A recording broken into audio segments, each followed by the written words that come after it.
Ashley C. Saludo, and as you can see here, I am holding a racket and a ball. And obviously, we will be talking about table tennis.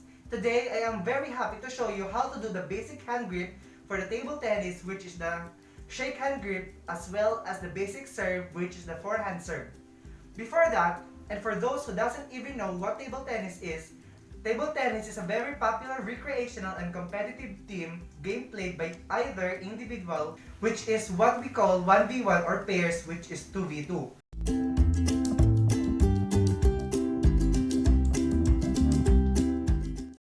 So now, I have a trivia.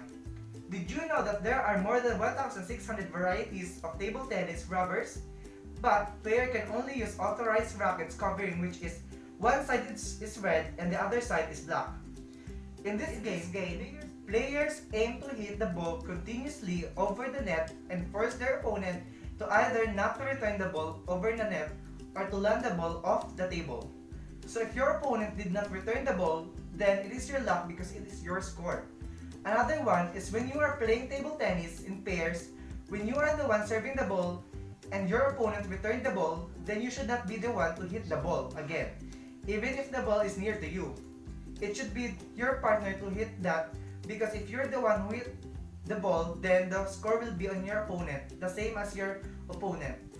So you should hit the ball of the alternate. So now, we are done talking about the meaning of table tennis as well as how we play it, individually or even with pairs. And now let's move on to its history. But before that, I have another trivia.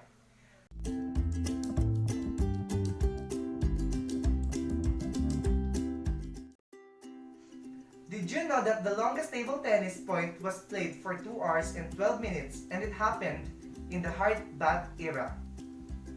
And now for the history of it. It is very important that we should know the history of table tennis before we play. In 1880s, game originated in England as an after-dinner parlor game played by the upper class. The sound generated in play gave the game its first name of Whip-Wap. In 1901, Hamleys of Regent Street, then a sport manufacturer, was the first to manufacture a racket for Whip-Wap. The sound created by these hard bats gave the game its next name, ping pong. In 1902, Englishman James Gibb brings celluloid balls to the table. And in 1920, table tennis officially used as the alternate to ping pong. In 1921, Table Tennis Association established. The first World Champions were held in London in 1926, and the ITTF, which is the International Table Tennis Federation, established in 1946. And in 1950s, S.W. Hancock introduces rubber and sponge to bats. In 1971, first Commonwealth Champions were held in Singapore, and table tennis was in the Olympics for the first time in 1988. In 2000, the ball increased from 38mm to 40mm. And in 2006, the ITTF withdrew all approvals of tennis glues for performance enhancement in the following year. In 2008, the use of speed glues was labeled illegal and therefore banned for all ITTF junior competitions.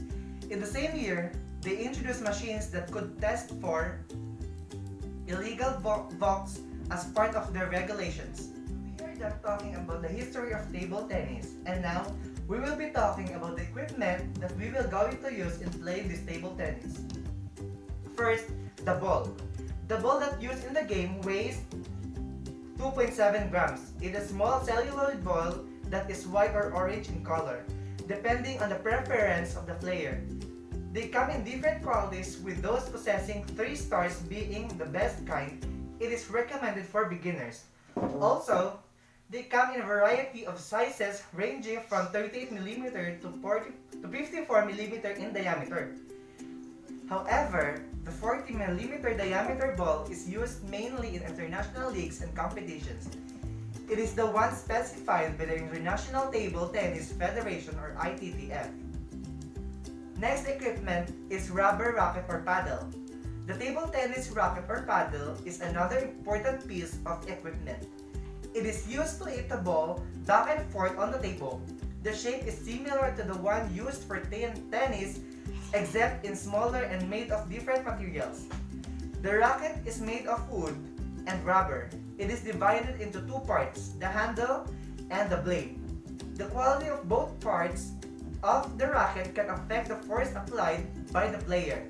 The player must choose the best kind of racket to get good results. Aside from that, the player must take note of the rubber used on the blade. This can affect the type and amount of spin used in hitting the ball.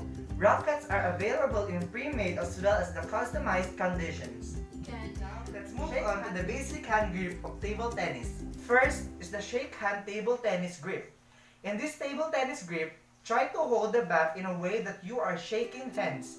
Hold the handle with 3 fingers, middle finger, and pinky finger. Then free your index finger and thumb. Place index finger on the edge of the rubber on the backhand side and thumb on the blade or rubber on the opposite side in such a way that forms a V shape. So this is the demonstration of a shake hand table tennis grip. There are two types of shake hand grip in table tennis. First is the shallow grip. Relax your index finger on the edge of the rubber on the backhand side and then relax your thumb on the underneath on the opposite side in such a way that forms a V shape. So this is the demonstration of a shallow grip.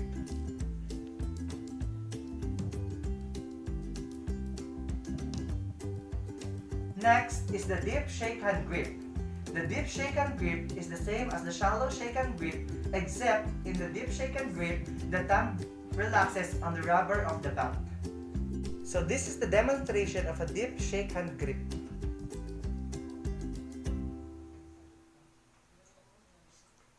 Then now, let's move on to the basic serve, the forehand serve. This is the basic table tennis serve that a beginner should start with. A first grip on your racket properly, it may be a shake hand grip or a penhold grip. The forehand side of your racket should face towards the net.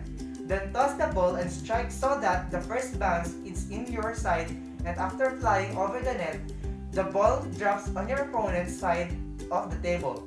Keep your angle of the bat in such a way that the ball bounces over the net with a minimum height.